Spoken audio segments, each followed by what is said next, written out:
of grace, the Lord is with thee. Blessed art thou among women, and blessed is the fruit of thy womb, Jesus.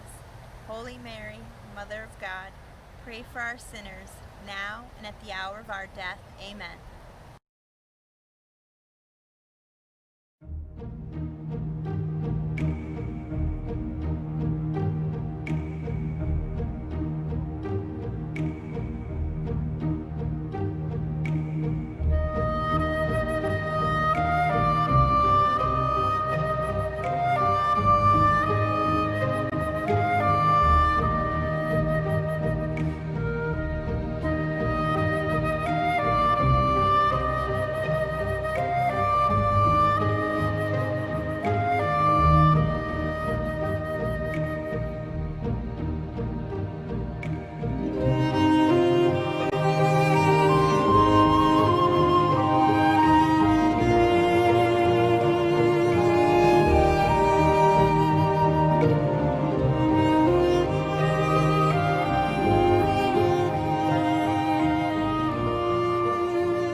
Spider-Man, where are you coming from, Spider-Man? Nobody knows who you are.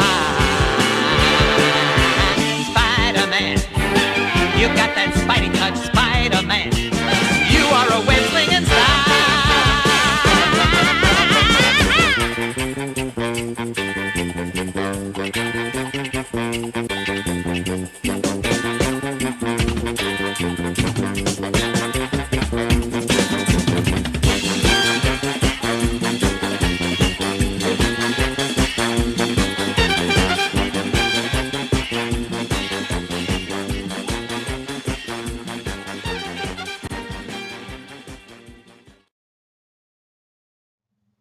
Hi guys, welcome back to our virtual classroom. Today we're going to be headed back to the art studio. And have I got a surprise for you today. Today you're going to get your crayon. We're going to use crayons and we are going to paint by melting them onto a hot stone. Wait till you see how much fun this is.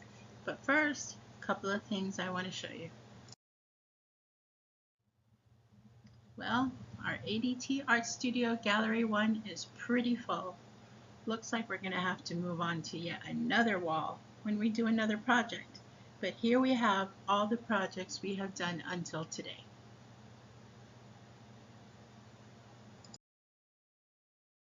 Our Client Superhero Gallery has also grown. We are now on Client Superhero Gallery number 2. And our latest and greatest are Arlen's Dynamic Duo Divas and Billy's Spider-Man. Pretty awesome, huh? I can't wait to have like 10 galleries of all your artwork. So exciting. Okay, on to our lesson. Hi guys, this project involves a very hot rock. This rock you see here was actually put in the oven for 15 minutes at 250 degrees. Do not do this by yourself. It's really, really important that you remember that the stone is hot, hot, hot. It came out of the oven and it's melting the crayon, so you cannot touch it. And please remember, do not, under any circumstances, do this project by yourself. Please make sure there's a parent or someone else in the home with you, okay? The most important thing is your safety. I don't want to have to come over your house with a hose. Okay, guys? So, remember, it's hot. As a matter of fact, as you're watching this video and you're learning how to paint with the crayons on the hot rock, I want you to play this song in your head and hear it over and over. Ready? Ole, ole, ole, ole. Feeling hot, hot, hot. Feeling hot, hot, hot. Feeling hot, hot, hot. Feeling hot, hot, hot. Wait till you have a parent or someone else home with you. This is not a project you want to do on your own, okay? So the first thing we're going to do is pick out our crayon colors, and this art is created by melting the crayons onto the hot rock, okay? I've got a rag here in case I have to handle it. The rag is a little bit wet. This is my art rag. And then I'm going to just gently put the crayon on the rock, see if we can make a design, because it melts, as you can see, as it's going on the rock. So we're going to start with a little white. We're going to move that out into a little bit of pink. And I wish you could feel this because it melts so easily and so softly. And as it dries, the colors are going to get even more intertwined. See that? And then we're going to go into a little bit of purple. And I'm not putting a lot of pressure on this. I'm just putting the crayon on the stone, and because it's so hot, it's melting it. Okay, then I'm going to put a little lime green. Lime green's a lot harder to see. It's probably because of the pigmentation, but it still looks pretty awesome. Okay. Now I didn't have a lot of time to peel all the crayons, so I'm just going to go ahead and grab another one. Let's see, let's grab, that's not really good. Let's grab an orange. Let's see what orange looks like. Orange looks pretty good. Okay. This would probably also work better on a flat rock, but this was the only one I could find in my backyard that was smooth. Okay, so you see it's coming together with a really kind of cute little design here. Almost reminds me of outer space a little bit. Okay, take some of the white again, since the white you can really see it very well. I'm going to put it, I'm just going to move the rock with the crayon, because that way I can see the edges. It's a little harder to see as you get further down into it.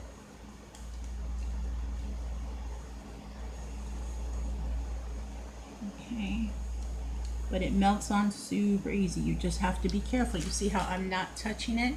If I have to move it, I'm using the crayon itself to slide it to the side, because I don't want anybody to get burned. Feeling hot, hot, hot. Okay, let's add a little bit of color in the center. Let's try a little bit of blue. See if it's still warm enough to melt. Yes, it is. Okay. And now we're going to use the white again in the middle.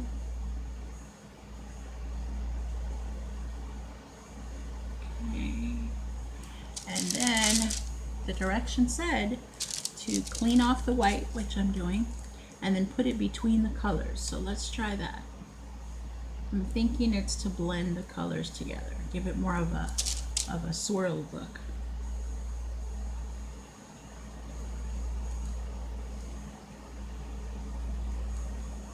Okay.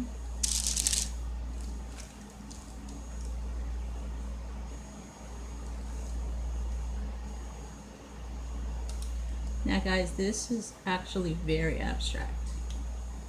This is a better definition of abstract probably than anything we've done. Okay. And it's literally gliding. I wish you could feel how smooth this is. It's almost like it's just ice skating on it.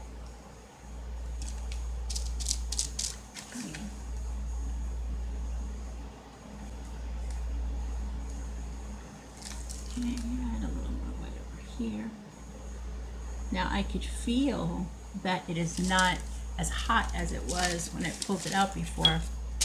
And I can feel that because the crayon is not melting as smoothly. It's still melting, just not as smoothly as it was. There we go. So as this continues to dry, the colors will continue to blend with each other. Let's try a dark color over here and see what happens. I kind of like that bluish, darkish blue in the bottom. I hope you guys can see this.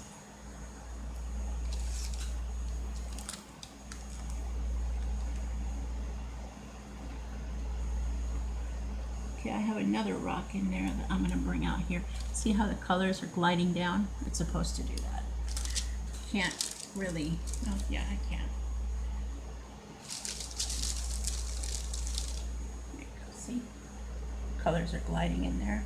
And when it's done, it's going to be a really cool and different design. I will show you. This one, the colors even split up more than I thought. Interesting what happens when they melt. Let's put a little purple in there. Look at that. Let's put in a little more blue. So you just let a little bit of time go by and they start to create their own design. Okay. Well guys, there we have it. Our melted crayon painted rock. Ta-da! That was fun. Can't wait to do it with you guys though. It'll be even more fun.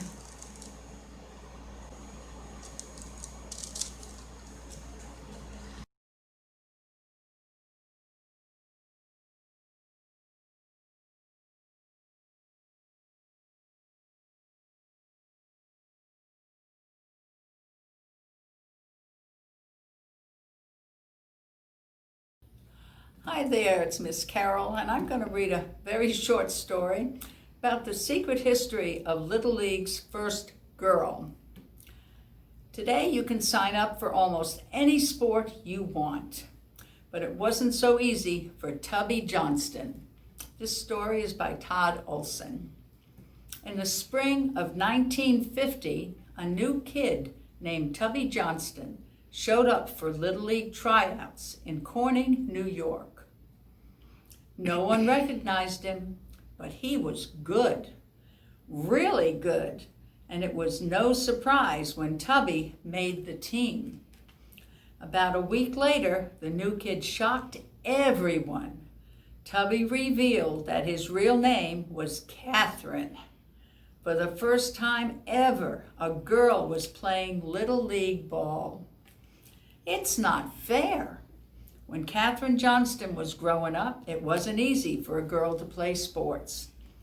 At school, girls could join the tennis, swimming, or track team. Usually, those were the only choices they had. At the 1948 Summer Olympics, there were 136 events. Women competed in 19 of them. But Catherine loved sports. She played baseball with her father whenever she could, and pretty soon she could hit better than her brother Tommy. But it was Tommy who got to play Little League. Catherine told her mother it wasn't fair. And her mother's response? Well, why don't you try out? Together, they cut off Catherine's long braids, and Catherine borrowed a pair of Tommy's pants. She tucked the rest of her hair under one of his hats. By the end of the day, she was playing first base for the King's Dairy team. Before long, Catherine realized she couldn't keep her secret forever, so she told the coach. Well, if you're good enough to make the team, he said, you're good enough to stay on the team. Catherine's teammates welcomed her right away. But players from other teams tried to push her around. Parents told her she didn't belong on the field, and they could see that I was a better player than any one of their sons. But Catherine was the last girl to play for a long, long time. After that season, Little League officially banned girls from playing. The decision became known as the Tubby Rule. Such a shame. In the next 20 years, the world changed. Women fought for equal rights. A law called Title IX was passed in 1972. It required public schools to offer more sports for girls. And in 1974, Little League finally got rid of the Tubby Rule. Since then, hundreds of thousands of girls have played Little League baseball. Millions more have participated in high school sports. Catherine, who is now 81 years old, has advice for them all. You need to dream big, because that's what I did. Now, at that time, girls wanted to play sports. What chances did girls have to play sports back then? Who can tell me when this story told you? Were they allowed to play? No, you're right. They weren't allowed to play. Do you think that was fair? So what did she have to do? Who remembers what she had to do? What did she do? You're right. She had to cut her hair off. She didn't care if it made her look silly. The other girls had long, pretty hair and braid. She cut her braids off because she really wanted to play ball. Very good. You remembered. Excellent. Was she good at playing ball? Right. And who supported her in her family? Her brother and her mother and her dad. Yes, they supported her because they thought she should be able to do what she wanted to do. Very good. So did she try out and do well? And why do you think the other parents didn't want her on the team? You just used a big word over there, jealousy. Yes, they were jealous because she played better than the boys on the other teams. That's right. So this is just another story that says when you have a dream of something you want to do, just go for it and try. And as long as you try your best and do your best, you might be able to do what it is you dream to do. And that's the important thing. Always try your best. Remember what I used to tell you in the classroom. Even if you don't get everything right, as long as you try hard, that's all I ask of you, is that you try to do your best at whatever it is that you dream of or try to do. So until I have another one of these stories, stay happy and healthy. And until I talk to you again, God bless all of you. Hello, this is Miss Sandra, and today we are going to be taking a tour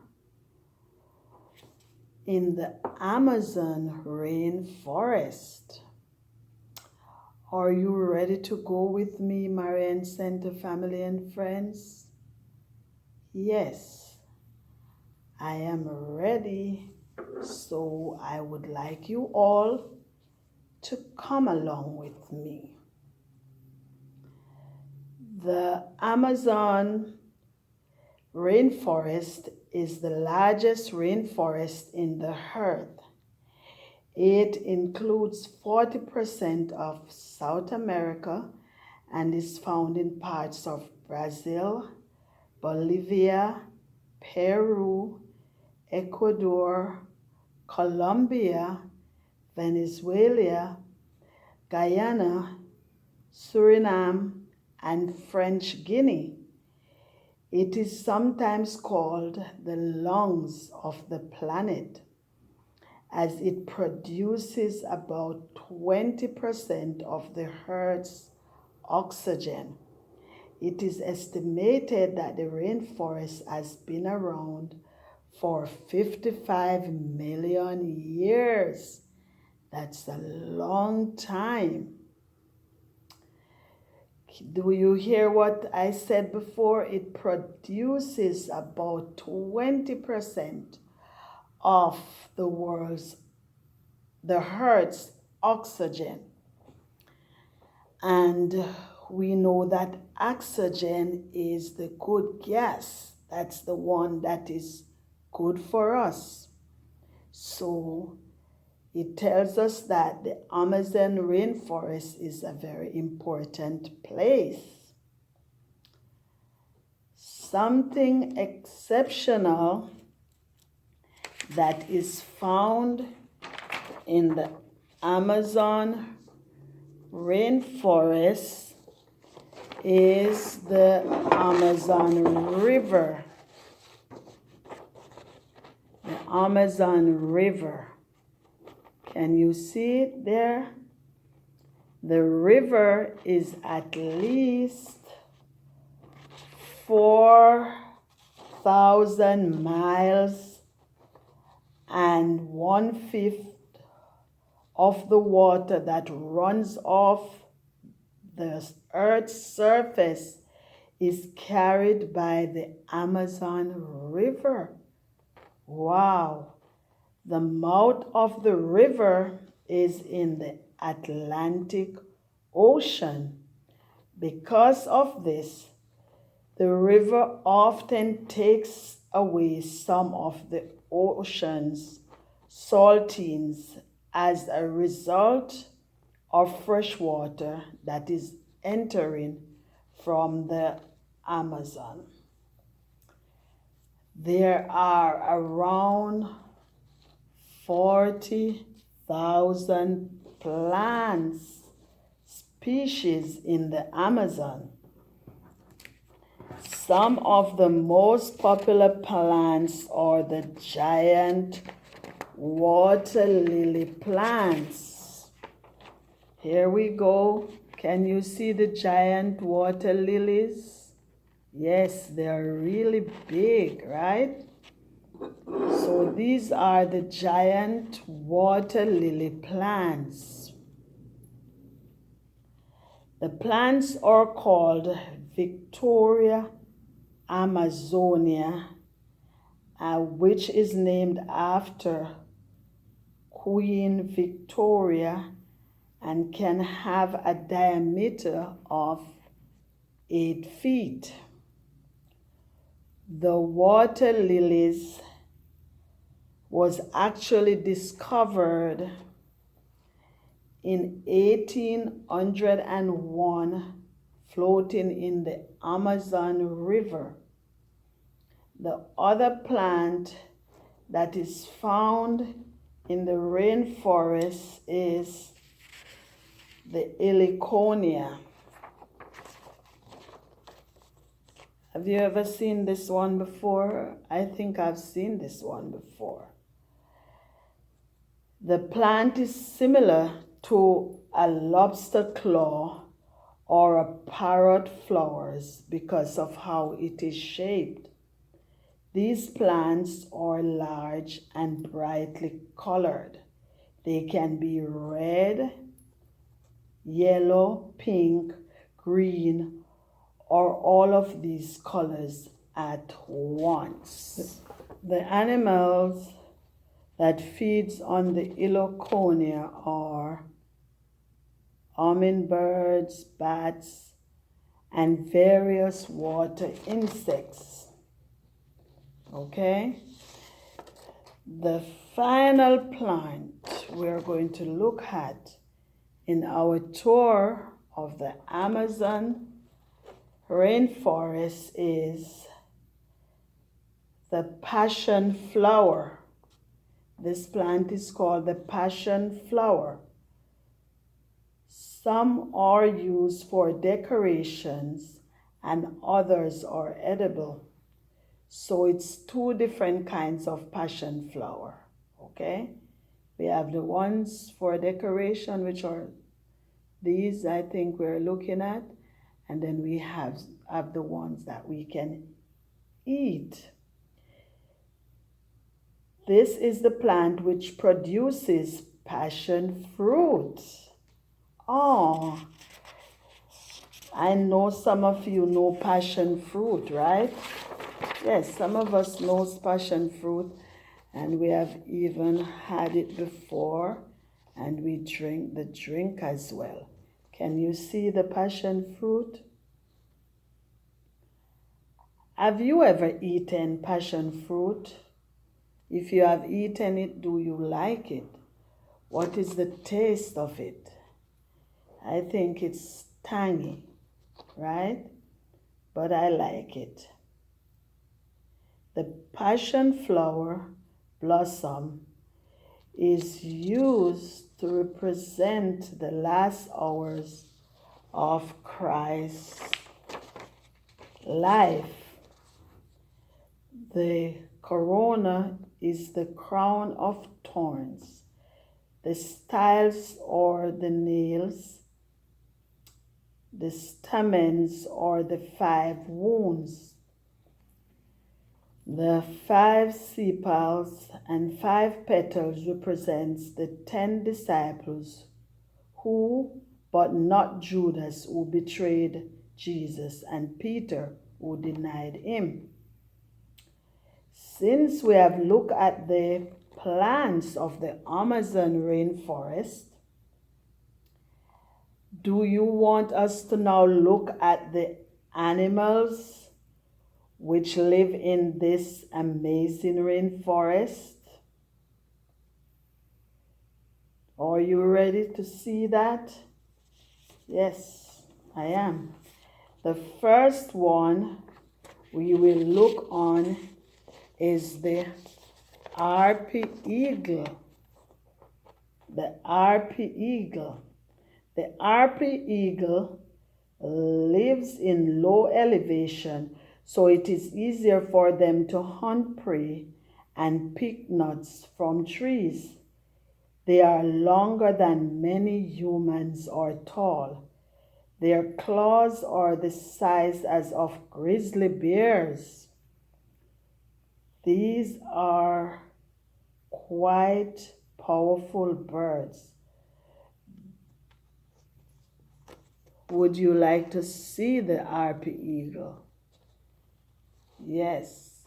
Can you tell me what what America's national bird is? Yes, the eagle, right? But this eagle is called the harpy eagle. And this is the picture of the harpy eagle. And it's very big and long. Very long. So it can, like if it is standing like a human, it can be taller than most really tall human beings. So this is a very unusual bird, and it lives in the Amazon rainforest. How are you enjoying the tour so far?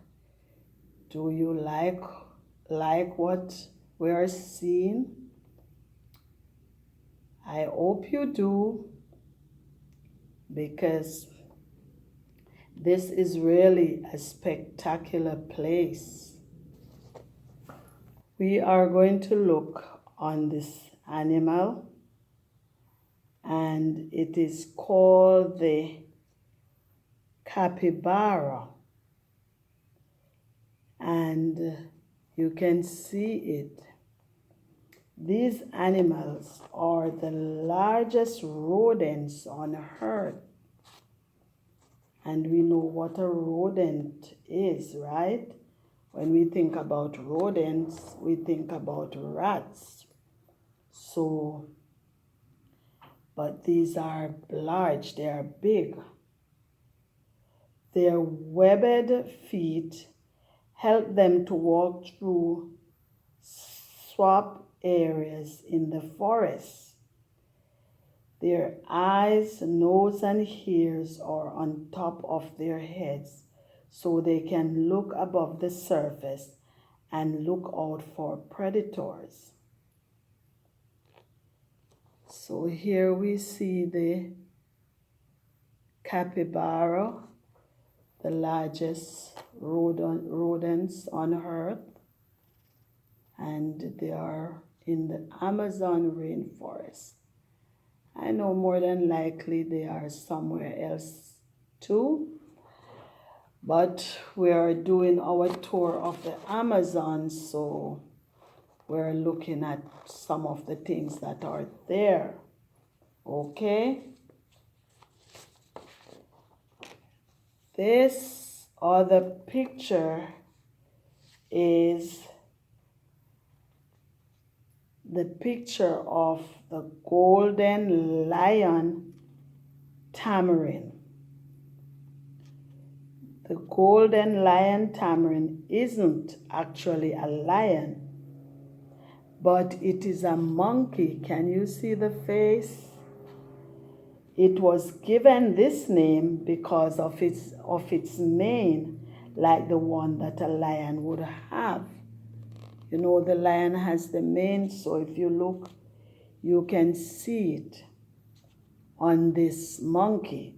So that is why the name was given to it, the golden lion tamarin. Okay? In this community, the mothers often has twins and the father brings them around to be fed. They are omnivorous, which means that they eat both animals and plants. Something they do that is similar to human beings is that they share their food with family members. And as human beings, we do share our food with family members and friends, right? Can you tell me which one of these animals were your favorite? While the Amazon rainforest seems like a place where only animals can survive, there are people who also live in the Amazon rainforest. Most of the tribes settle by the rivers so that they can be near water supply and get food. These tribes tend to remain with no contact to the outside world, which involves more advanced technology and weapons because they don't want to lose their way of life. Additionally, as more trees are being cut down in the forest, the tribes are being exposed. Okay, so we do have people that lives in the Amazon rainforest. There are tribes and they don't want to be involved in technology and all of these things. So they live quite a simple life. But do you think you would be able to live without technology in today's time? Oh, probably we couldn't because we like to have our phones, our computers, and all these things. But there is just different ways of life and people live different. And it's good to embrace each other's culture and to be respectful and loving to each other. I miss you all. I love you. I hope to see you all soon. Stay safe. Bye, everyone.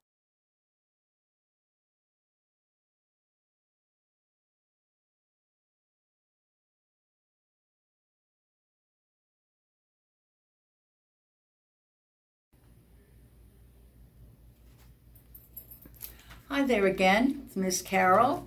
I want to talk to you clients, family members, and friends of the Marian Center. I'm going to talk about a mountain of fire and how two boys and their dad survived the explosion of Mount St. Helens, the deadliest volcanic eruption in American history. And this story is by Lauren Tausches. You're going to hear vocabulary like searing, landslides, evacuate, exaggerating, and smoldering. My brother lived out there in the state of Washington when this happened. He was one of the lucky ones. He wasn't totally close to this happening. He was there, saw it, but he didn't live in the wake of the volcano. It was May 18, 1980. Eric Smith, 10, was camping with his dad Buzz and his 7-year-old brother Adam. They were in a forest near Mount St. Helens, the 5th tallest mountain in Washington state. The mountain towered over them. Its peak sparkled with snow. The woods were whisper quiet that morning. The only sound was the sizzle of bacon and eggs as Eric's dad cooked on the camp stove. Except all was not peaceful around Mount St. Helens, because this mountain was not just a mountain, it was a volcano. And here's what it looks like before the eruption. It was a beautiful mountain top.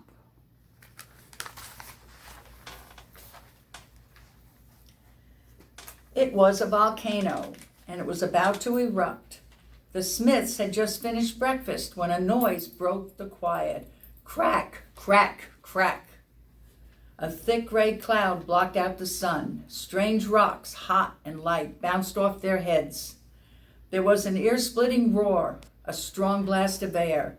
Eric stared in shock as 500-year-old trees fell around them and hot ash poured from the sky.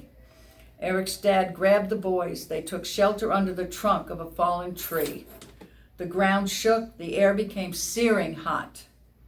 Make it stop, Eric's mind was screaming, but the terror was just beginning. What were Eric and his family doing before this eruption? Which one of you remembers what I just read? That's right, they were having breakfast. What were they on? They were on a camp out, yeah, just like the Boy Scouts, Girl Scouts do nowadays. You go on a camp out, very relaxing. Good job. About 1,500 of Earth's volcanoes are still active, which means they have the power to erupt. But most active volcanoes sit silently for years. Major eruptions happen only once every decade or so. A decade is 10 years. When volcanoes do erupt, though, they can be more destructive than earthquakes or even hurricanes. A major eruption has the power of hundreds of nuclear bombs. It can kill tens of thousands of people. It can trigger landslides and giant waves of hot rock, ash, and gas. That's not all. A big eruption can blast millions of tons of ash and rock many miles into the sky. The clouds of ash can circle the globe. They can block the sun's rays and cause colder temperatures, floods, and strange storms. These harmful weather changes can last for years. Now think what I just read to you. What can happen after a major volcanic eruption? What can happen? Right? You don't see. You have ashes and things in your eyes. The sky is dark. Very good. What about the temperature? It gets colder, right, because you can't see. There's no sunlight coming down near you. And what is long-lasting? What did it say, long-lasting? What happens for a long time after this eruption? It changes the weather. Very good. Mount St. Helens had last 4 big eruptions over 500 years ago. Many Native Americans called it Luwala Cloud, or Mountain of Fire. But in the late 1850s, Mount St. Helens went quiet. Decades passed without any eruptions. People built cities nearby. Logging companies cut down trees on the mountain to make lumber and paper.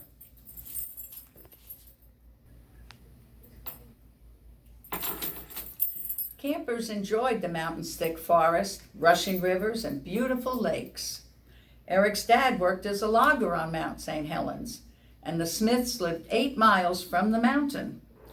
Eric hiked in the woods, he boated in Spirit Lake, and like most people, the Smiths seemed to forget that this mountain was a volcano. So how did the people spend their time on Mount St. Helens? Did they go to movies, hang around the parks, walk around the neighborhoods? No, what did they do? They camped out. They camped out. They liked the great outdoors. They went to the lakes. They had a good time. Okay. For about 2 months before the Smiths' camping trip, earthquakes had trembled beneath the mountain and smoke rose from its peaks. Scientists came to study this mountain, but they didn't know if it would erupt. Police urged people to evacuate, and some did. Logging companies kept their workers away. They had warnings. But soon the mountain quieted down again. So many people believed that the worst was over. They thought scientists were exaggerating the risks. After all, some volcanoes rumbled for months and never did anything for centuries. Others erupt with little or no warning, so the loggers returned to work. Hikers and campers went around camping again. Eric's dad thought it was safe, but he was wrong. The crack, crack, crack Eric heard that morning was the sound of the mountain splitting open. The roar had followed was the sound of ash and melting rock blasting into the sky. The strange rocks that fell on them were hardened lava. The blizzard of hot ash made it almost impossible to breathe. They ran for their lives. "We've got to get out of here," Eric's dad cried. Eric, Buzz, and Adam were covered in ash. They marched over fallen trees and debris. They sank up to their knees in ash and mud. Eric fought panic. Were his mom and sister okay, he wondered. Would there be another eruption? The hot ground burned their feet. They stood on logs for relief. The worst part was the thirst. They had no water. The sparkling streams were now filled with ash and mud. They ate fruit rolls and packets of pancake syrup for energy from their pockets. Buzz saw water seeping from the ground. He scooped up some, but it was full of just warm, gritty mud. They'd been hiking for 12 hours. When they heard the helicopters, rescuers had been searching for survivors, and now they had found 3. These 3, and the tired and lucky Smiths were those 3. The helicopter brought them to safety, and Eric's mom and sister were safe too. Their house had been destroyed, but a landslide of volcanic debris and mud. 57 people had died, but hundreds of square miles of wilderness had turned into smoldering wasteland. The Smiths built a new house. For months, Eric and Adam were afraid to play outside, but gradually things got back to normal again. They had survived the worst volcanic eruption in U.S. history. This is what the land looked like after the volcano had gone through. Everything was just a wasteland, solid, flat. Now, what weather changes can occur after a major eruption? Do you remember what they told you? Think about what I said, what I read to you. Yes, clouds of ash can block the sun rays. And what does that cause with weather changes when the sun is blocked? What kind of temperature change? It gets colder, right? When it gets dark and gloomy, does it get hotter or colder? Very good. Yes, it gets colder. What happens to everything as the lava comes down the mountainside? What happens to everything that's in the wave that comes over? That's right. Yes, everything gets covered. That's after the eruption. It gets covered. Everything is covered. It's filled with the lake. What happened to Lake Spirit? It got filled up with mud, and now was just a big mud hole, flat, everything. And it tore off the whole top of that mountain. The whole top of Mount St. Helens was torn off in that explosion. What happened to the Smiths' house? It was gone. But did they survive? They did survive, and they lived. But they had an experience. So this was a sad story, but it was also a happy ending, and they survived it, something they will never forget. But something good comes out of everything. In the 36 years since the blast, everything returned. Many plants and animals thrive there. Spirit Lake is now filled with fish. And the people have come back to normal again. And they have a beautiful picture here of what has returned again with after the volcano.